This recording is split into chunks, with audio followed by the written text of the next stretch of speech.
Tuloy ang paghatid ng GMA News sa mga nangungunang balita ngayong Huwebes.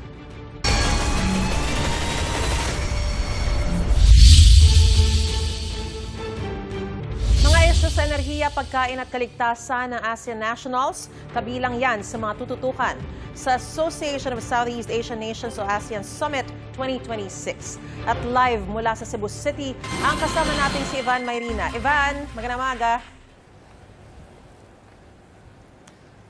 Mayong buntag, Maris, mula dito sa lalawigan ng Cebu kung saan magaganap ngayon hanggang bukas ang 48th ASEAN Summit and related meetings.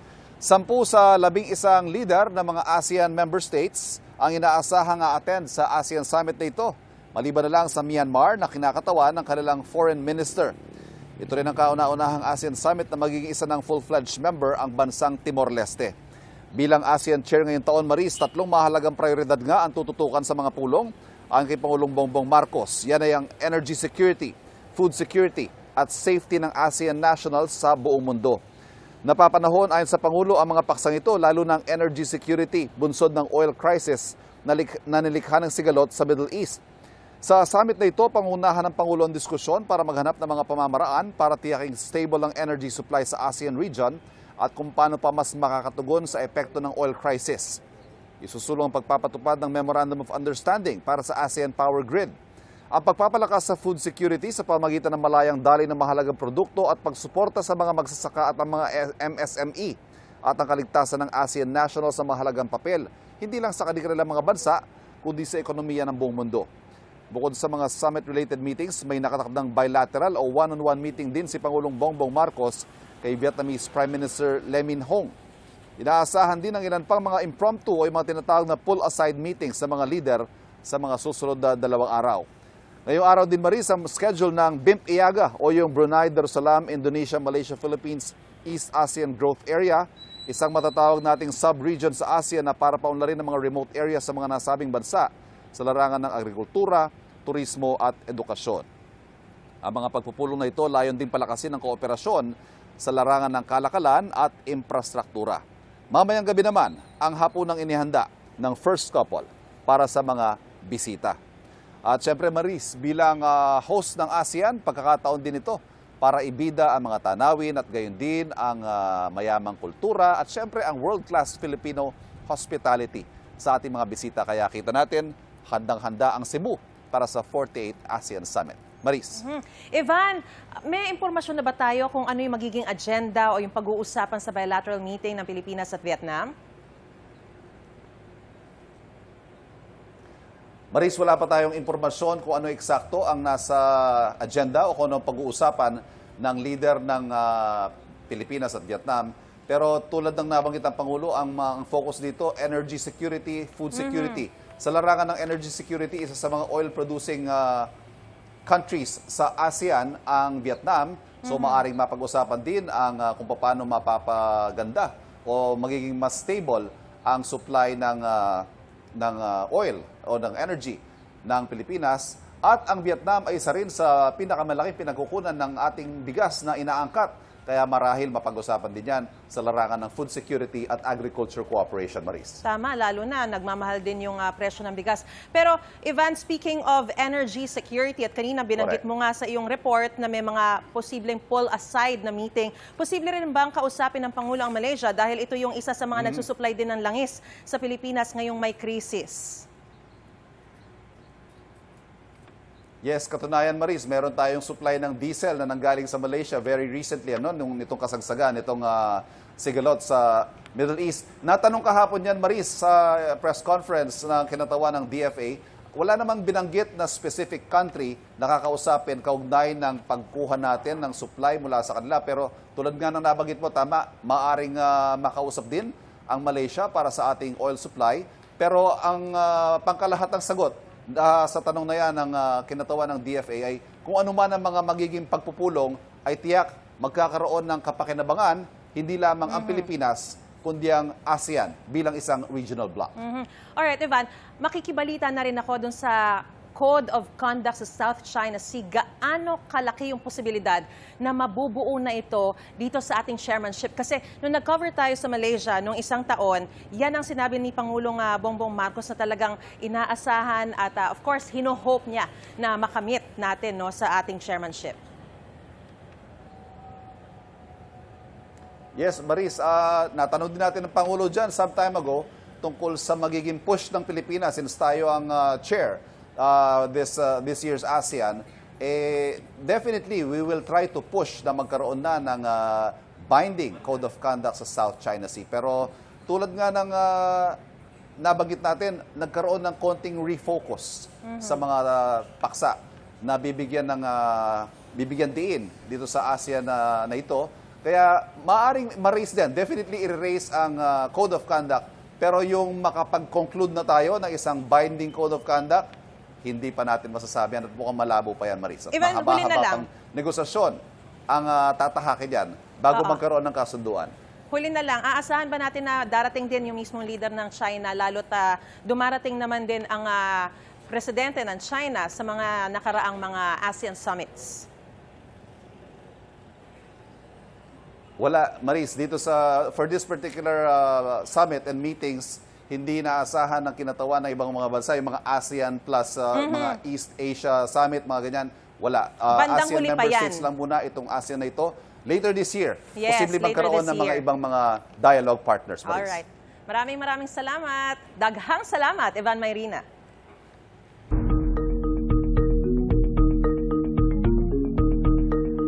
Plano ng Senado na magtalaga na impeachment manager sakaling iakyat na sa Senado ang impeachment laban kay Vice President Sara Duterte. Sa ngayon, ipapamamahagi na sa mga kongresista ang kopya ng committee report tungkol sa impeachment para mapag-aralan ito bago magbotohan kung may impeach o hindi ang bise. May unang balita si Tina Panganiban Perez.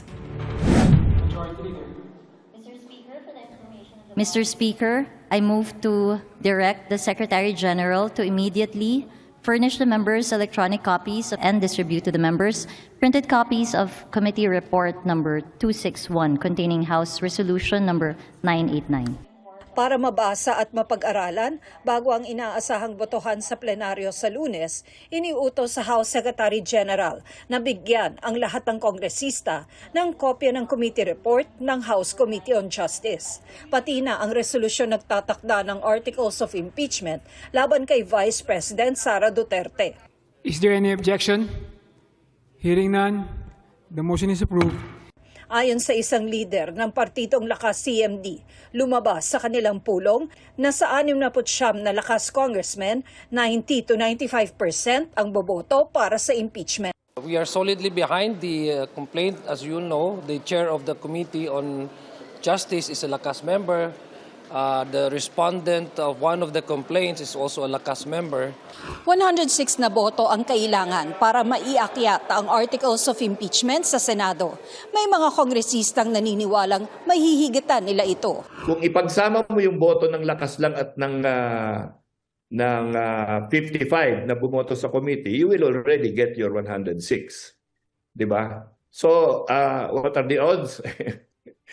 Kung pumupusta ka sa karera ng kabayo, panalo na siguro itong kabayong ito kasi 106 lang ang kailangan. Ayon sa chairperson ng House Committee on Justice, prerogative ng mga kongresista kung anong magiging posisyon nila. And there are three things which will affect how the House members will decide on this. One, how they appreciate the evidence. Two, of course, we acknowledge that this is a political process. Factor din ang posisyon ng party leadership. And third, the conscience vote. What will be best for the country should be considered also. Sakaling ma-impeach, sabi ni Vice President Duterte, base din sa discussion namin ni Pangulong Duterte, lahat ng mga nangyayari sa buhay ng isang tao ay sinulat yan ng Diyos. So kung ma-impeach ako, yan ay sinulat na ng Diyos, hindi man ako ma-impeach. Nasa The Hague, the Netherlands, ang bise para dalawin ang amang si dating Pangulong Rodrigo Duterte.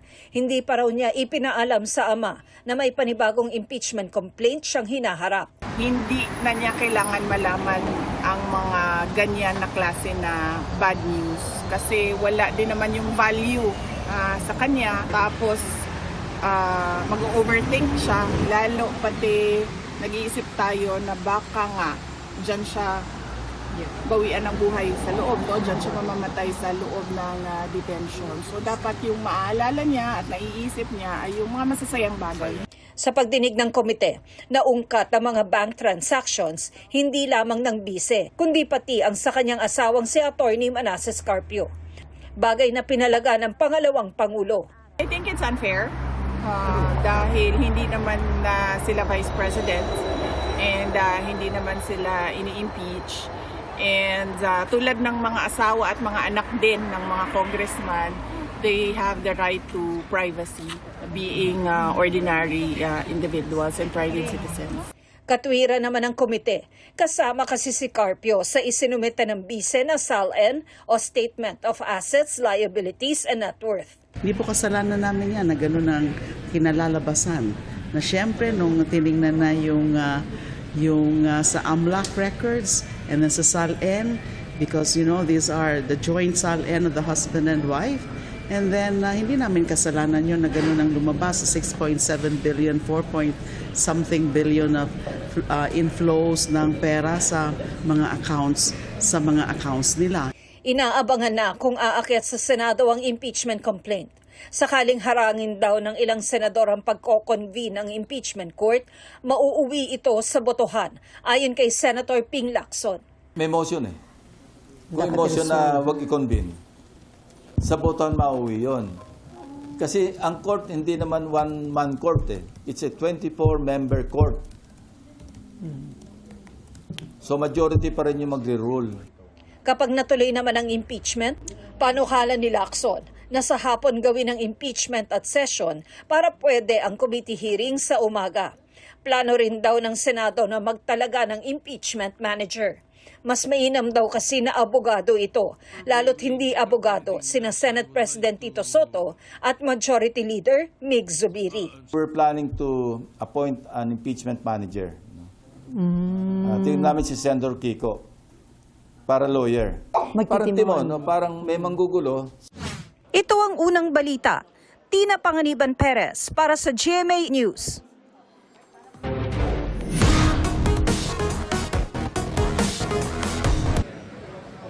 Tinakpan na lang ang dating nakasulat na presyo sa bahagi ng price board na ito sa tindahan ng baboy ni Nelson sa Pasig Mega Market. Ang dahilan, tumaas ang kada kilo ng liempo na dating 400 pesos at ibinibenta na ngayon sa 430 pesos. Nagtaas na raw kasi ang supplier nila. Sa Batangas at Tarlac daw sila kumukuha ng supply ng karning baboy. Dahil tumaas ang krudo nitong nagdaang buwan, mas mahal din daw ang singil sa delivery. Para mapigilang lalong sumipa ang presyo, plano ng Department of Agriculture o DA na magtakda ng price cap o ilimita sa 380 pesos ang kada kilo ng liempo.